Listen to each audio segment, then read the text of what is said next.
C'est un grand, très très grand chidouche. D'ailleurs, si vous voulez écouter plus développer cette partie-là, c'est le cours que j'ai fait à Nice la semaine dernière, qui s'appelle « Que savons-nous de Dieu ?» Mais il dure 1h30. Là, vous allez me dire, là, c'est vraiment abusé. Là, vraiment. Donc, je vous donne le repère. Hachem, il a plusieurs noms divins. En fait, c'est quoi un nom divin? Il dit le Raphaïm Friedlander, « Zepanim shel HaKadosh Baruch Hu » c'est les facettes d'Hachem.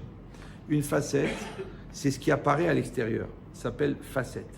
Mais facette, c'est panim. Et panim, c'est les mêmes lettres que pnim. Et pnim, c'est intérieur. Maintenant, les facettes que nous percevons de Dieu, qui s'appellent les noms, sont là pour qu'on comprenne la partie cachée de Dieu. C'est pour ça que tout à l'heure, je vous ai expliqué l'invisible, le visible. Tout ça, c'était une préparation pour ces 4 minutes de maintenant. D'accord ? Maintenant, de la même manière que toi, tu vas voir les facettes de ton père et tu cherches la pnimiout de ton père. Donc là, tu vois la rigueur de ton père. Tu dis, oui, mais je sais, il est dur, mais c'est que de l'amour. Ouais.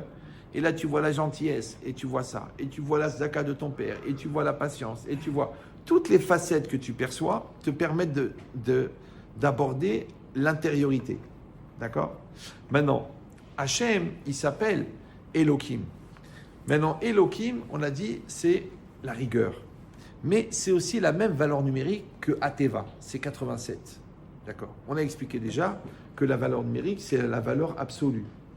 Donc la définition du mot, elle est donnée par sa valeur numérique. Donc si Elohim, c'est aussi la nature, donc c'est normal que la nature est rigoureuse. Si tu cours en slip à moins 40 au Canada, tu vas mourir de froid. Tu dis pourquoi ? Parce que la nature est rigoureuse. Ça va ? Maintenant, la nature rigoureuse appliquée, puisque la nature, c'est quoi ? C'est le relief. Ouais. Et le relief organisé s'appelle l'histoire. Donc quand vous voyez un relief organisé, histoire qui est rigoureux, vous savez que c'est Elohim. Par exemple, ça s'appelle la guerre. Quand vous voyez 39-45, vous voyez Elohim. Mais quand vous voyez la création de l'État d'Israël, vous voyez les guerres avec les miracles, vous voyez comment le pays se développe, vous croyez que vous voyez quoi ? Vous voyez le projet sioniste ? Mais non, vous voyez Yudke Vavke. C'est ça Yudke Vavke, vous voyez Yudke Vavke. Vous le voyez, il est clair. Ouais. Maintenant, pourquoi ? Parce que c'est une réalité qui fait exister. Or, Yudke Vavke, c'est quoi ? C'est Ové, avec un Yud devant. Alors, il s'appelle le Shem Havaya, ou Me'ave Kol Havayot. C'est lui qui fait être tout ce qui est.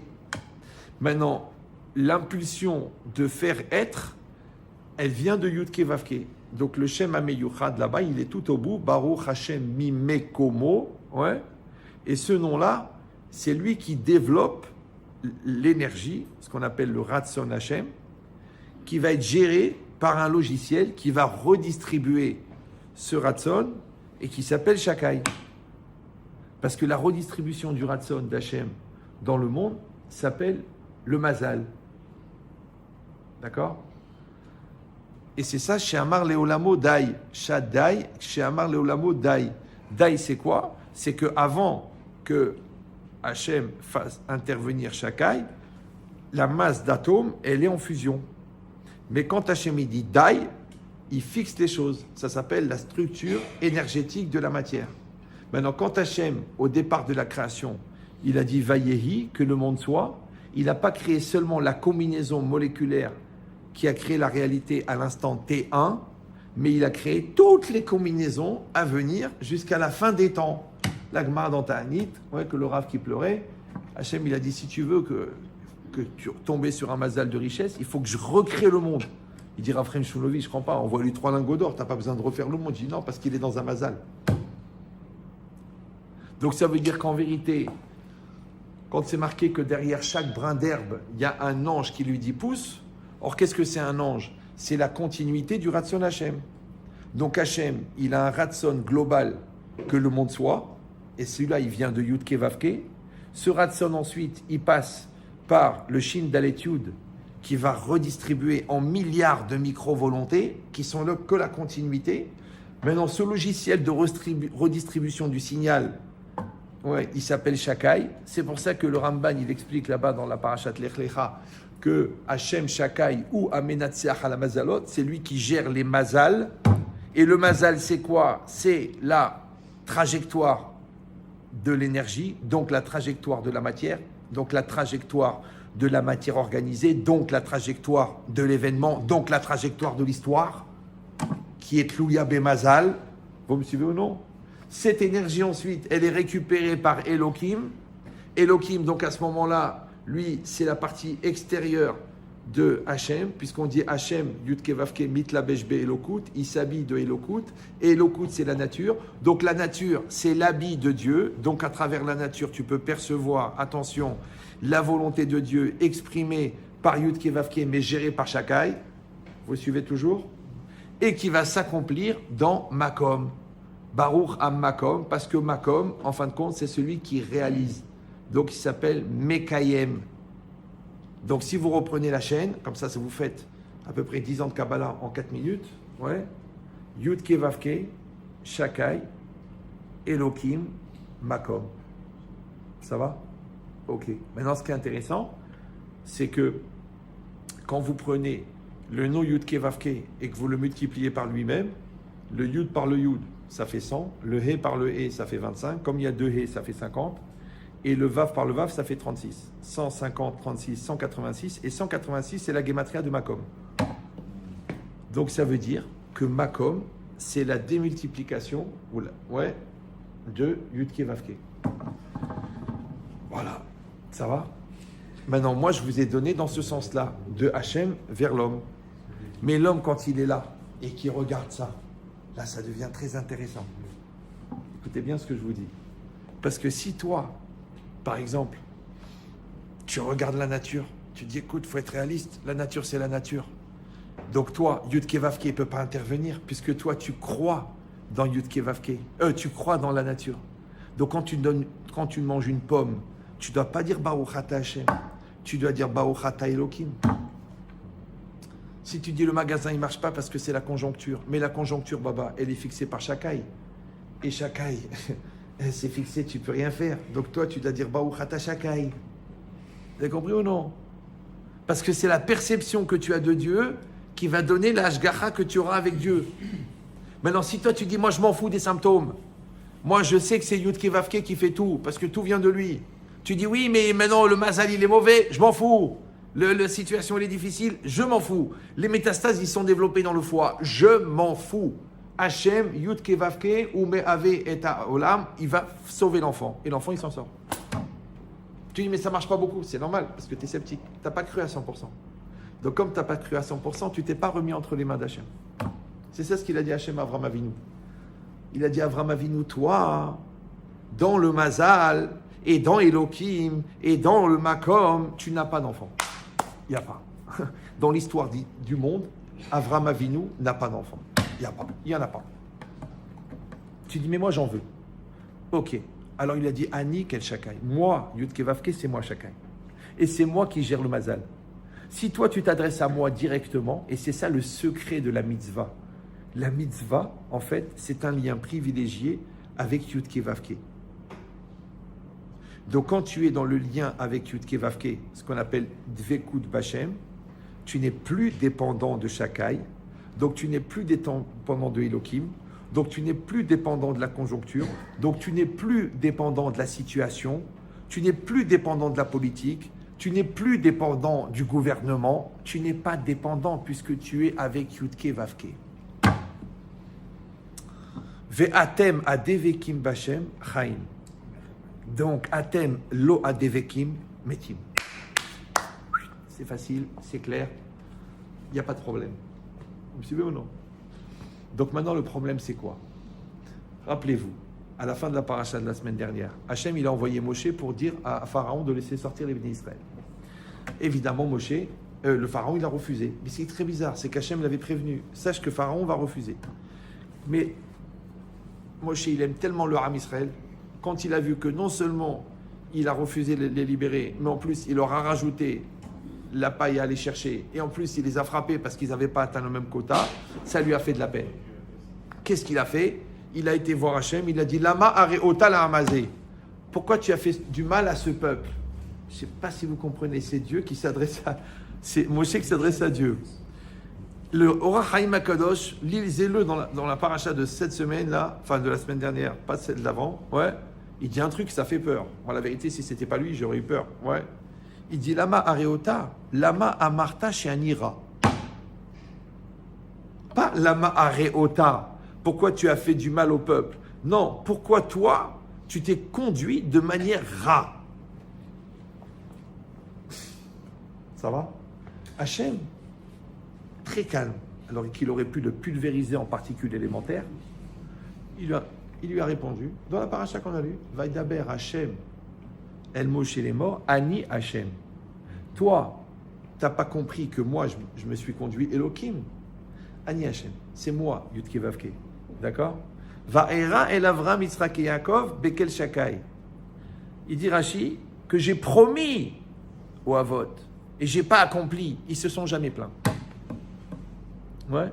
Hachem, il a promis à Avram Avinu que la terre d'Israël, elle lui appartient, la terre de Canaan. Il a dit tu marches en long en large, là où tu marches, c'est à toi. Il a voulu enterrer sa femme, tu payes.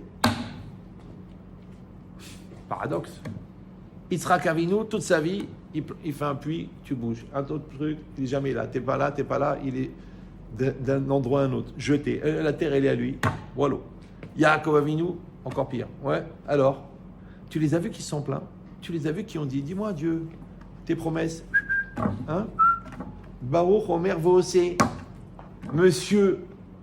Vous avez compris ou non? Non, ils n'ont rien dit.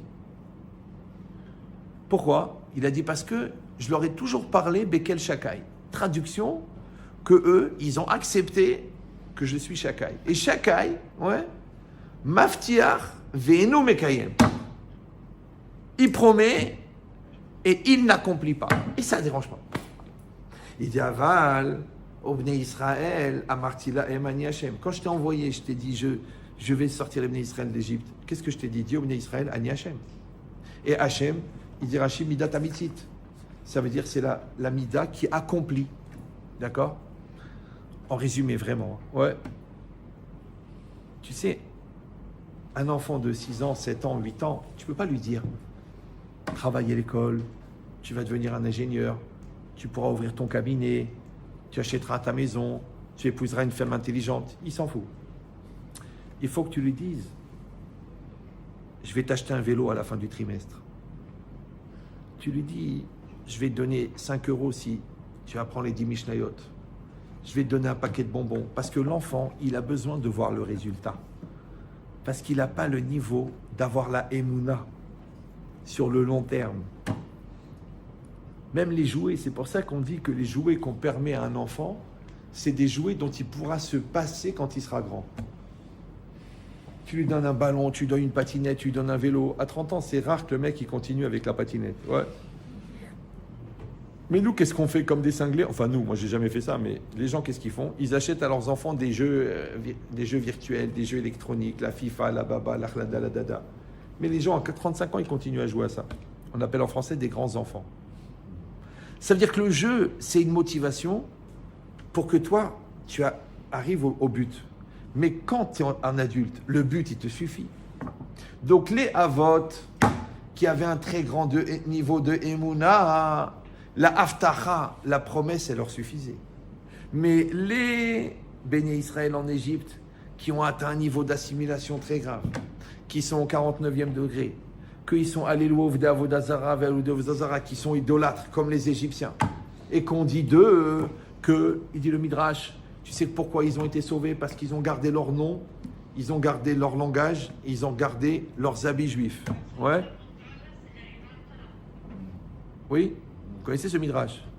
Mais je ne sais pas si vous avez fait la déduction. Si on vous dit... Oui, c'est ça le problème. S'ils ont gardé leur nom et leur... Mais ils ont arrêté le Shabbat, ils ont arrêté la Brit Mila, ils ont arrêté la Kashrut. En fait, ils se sont assimilés complètement aux Égyptiens.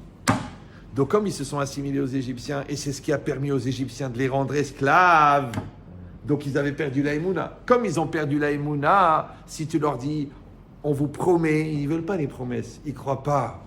Ils n'ont pas la madriga des Avot. Parce que les adultes, ils voient à long terme. Mais les enfants, ils voient à court terme. Donc Hachem, il a été obligé de donner au Béné Israël des résultats tout de suite. Donc il a fallu qu'ils voient les plaies. C'est-à-dire que les plaies, pourquoi ils ont duré 1 an? En 5 minutes, le bon Dieu pouvait effacer les Égyptiens. Toi, tu crois que c'est pour quoi faire? Mais c'est pour éduquer les Juifs, puisque les Juifs n'avaient plus la Emouna. Ils ont fait un stage intense de Emouna pendant 1 an.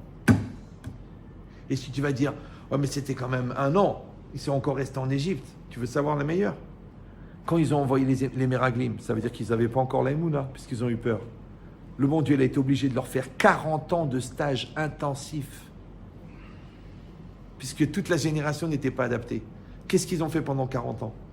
Ils ont étudié la Torah, ils ont fait les mitzvot, ils ont mangé la manne, ils étaient protégés par la Hanan et Kavod. Tu sais ce que ça veut dire? Ils ont fait 40 ans de yeshiva. Quelqu'un qui fait 40 ans de yeshiva, quand il rentre dans la vie, il ne rentre pas comme le mec qui n'a pas fait de yeshiva. Vous avez compris ou non? Vous avez compris comment ça marche? Donc ça veut dire qu'en vérité, les Bnei Israël n'étaient pas au niveau de la Géoula. Il a fallu les amener au niveau de la Géoula. Et comme ils étaient très très bas, ouais, il a fallu les élever. Et comme l'esclavage, il a commencé comment il a commencé la galoute? À cause de la parole, à cause du Lashon Hara de Yosef. Comment elle s'est arrêtée la galoute? C'est que quand Moshe Rabbeinu il a annoncé dans 1 an on sort, à une condition personne ne parle. Et les Bnei Israël, ils ont réussi, c'est pas évident, 15 millions de personnes, à ne pas raconter que la Géoula allait venir. Donc comment ils sont sortis d'Égypte? Parce qu'ils ont gardé leur bouche.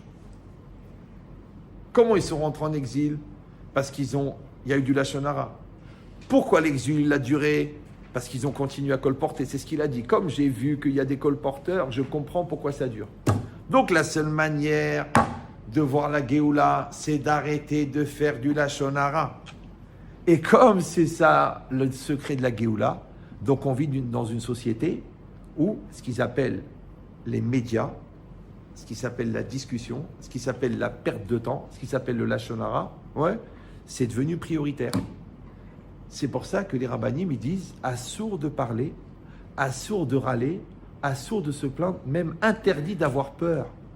Tu dis, mais j'ai peur, interdit d'avoir peur. Parce que quand tu as peur, tu laisses rentrer le Satan. Donc tu restes l'entrée la Touma. Donc tu rejettes la Géoula. Tu dois être 100%. Il va arriver que du bien. Tout va bien se passer, tout va se faire comme il faut.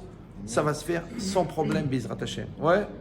Donc vous avez compris que moi j'ai pas fait tout ce cours pour vous expliquer ce qui s'est passé à l'époque avec des gématria, vous dites mais ça m'intéresse pas.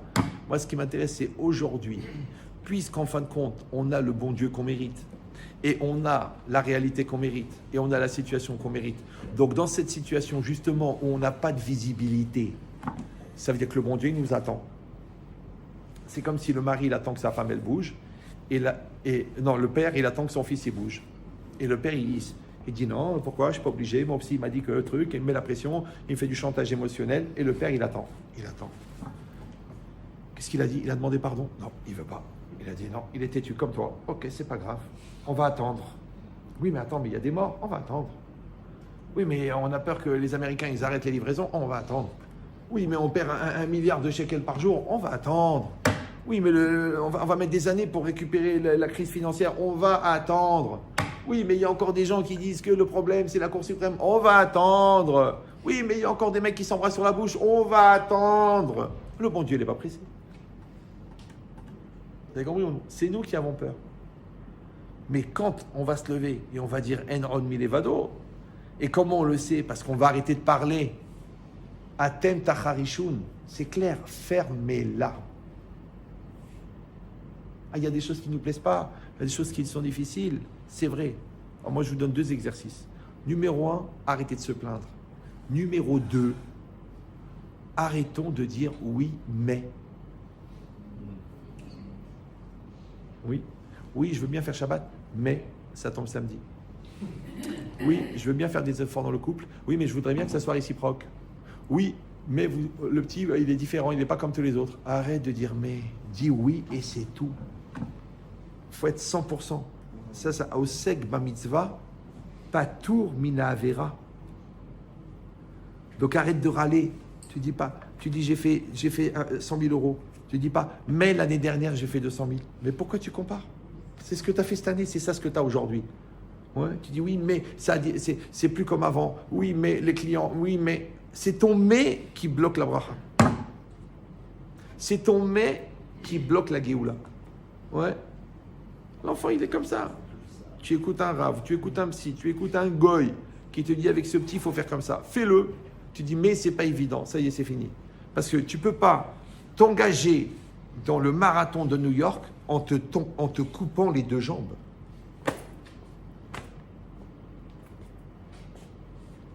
T'as compris ou non? Donc c'est ça que je dis. Vision positive, pas de mais, et surtout d'arrêter de parler et d'arrêter de lire des nouvelles de gens qui font de la parole pour la parole. Et vous avoir Bezrat Hashem, la Géoula va venir. C'est ça qu'on va